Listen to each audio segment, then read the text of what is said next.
I've just been looking, and not without pride, at the final sequence in the film you're about to watch, with the audience applauding at the end. And I hope you'll enjoy the performance as much as they did, because I think it's a fitting climax to all the productions we've done in the last few years, in which I've been directing dramatizations of texts in ancient Greek, taken from Homer and the tragedians, all done very simply on a zero budget, but trying to do justice to their poetry and their dramatic impact. There have been so many helpers and so many decisive moments, but I'd like to mention just two of them.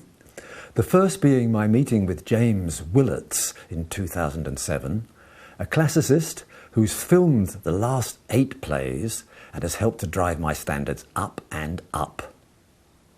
And the second, my meeting with Christos Tsiroyannis, an Athenian archaeologist with all the instincts of an actor, an amazing physical presence and a beautiful voice. He has been the protagonist in Ajax, Achilles and Aeneas, and you're about to see him in the role of Job, where he's joined by 2 new stars of equal talent in the roles of Elihu and the Lord. In a moment, you'll be able to see the end of the talk that I gave in the theatre on the night of the performance in November 2014, but I thought it would be a good idea to make 2 points beforehand, points which the audience had already taken on board from the publicity and the programme. The play is indeed taken from the Hebrew book of Job, but it's performed in the famous translation into Greek, known as the Septuagint, made in the 3rd century BC, 2,300 years ago, and at least 300 years before the Gospels were put into Greek. And I ought to explain too that the surtitles are distillations of this Greek text, and they may differ in certain details from the version with which you may be familiar. The other thing to remind you is that this was a single live performance, so there will be the occasional extraneous noise or cough, but nothing to spoil your pleasure.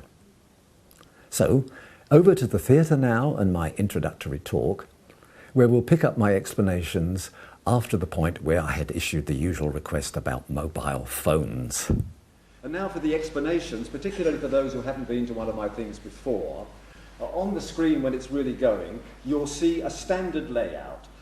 At the bottom left, there's always the translation, the surtitle, 2 or 3 lines, brief, elegant. Jill Johndorf at the top of her form, and she's been doing it for 11 years now. It gives you all you need to know to follow the story. That's all you need to take in.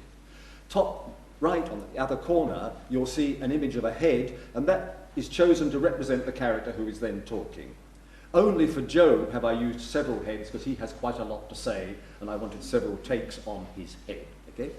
Occasionally, but not always, top left, you will see an extra image, and that is to be understood as a comment or an interpretation or something interesting in relation to it. So, roughly speaking, you can read the surtitle in 2 seconds. The voices may go on for 10 or even 20 seconds, depending on the density, and you can be listening and looking for quite a long time as you hear. The all-important thing is to hear the words. Okay? Now, to understand the choice of the images that are going to appear, you can read on your programs afterwards. They're deliberately heterogeneous. I haven't tried to get just one source. And you'll come to recognize, I think, 4 main sources. Some are very ancient. The earliest is from the 4th century of our era. Some are new drawn as recently as last week by Sam Motherwell, our resident artist, and they're some of the best. Some of them come from Byzantine art. You'll see Hagia Sophia at one point, Ravenna, some of you will recognize.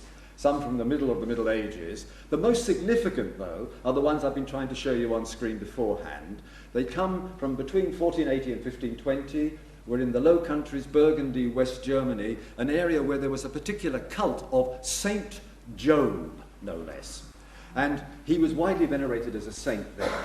And you'll see from the program too the connection between these images and the source of the incidental music, which is a mass by a Renaissance composer as famous as Josquin in his day, Pierre de la Rue, written in about 1510, and it's a mass de Sancto Job. As soon as I knew of the existence of this mass, that had to be the source of the music. I'm very grateful to Giovanni Varelli for piecing out and arranging the duets from that piece.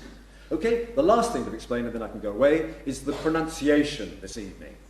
Now, the Greek text you'll be hearing was written down about 200 BC, 2,300 years ago. It is likely that the language was pronounced as it had been in Athens in the 5th century, and that is why the narrator and the characters in the prologue at the beginning and the three old-fashioned friends of Eliphaz are going to use the old-fashioned, authentic, as the classicists call it, pronunciation. However, the book of Job has been read aloud for the past 2,000 years in Greek churches in the pronunciation of the modern language. Modern Greek has been pronounced like it now is since about 200 or 300 AD. So for 2,000 years, they've been reading this stuff in the language of today.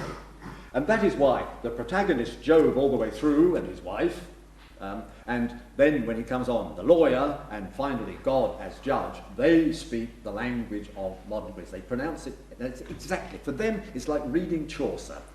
I leave you with this final thought. I think this is going to be a wonderfully delightful evening, but an ear-opening earring. Some of you have actually got to think about, have you been doing the Greek right? Doesn't it sound much better when read by a Christos, a Isidoros, and a Nikolaos? I strongly think it does. So I hope you will enjoy the next 75 minutes.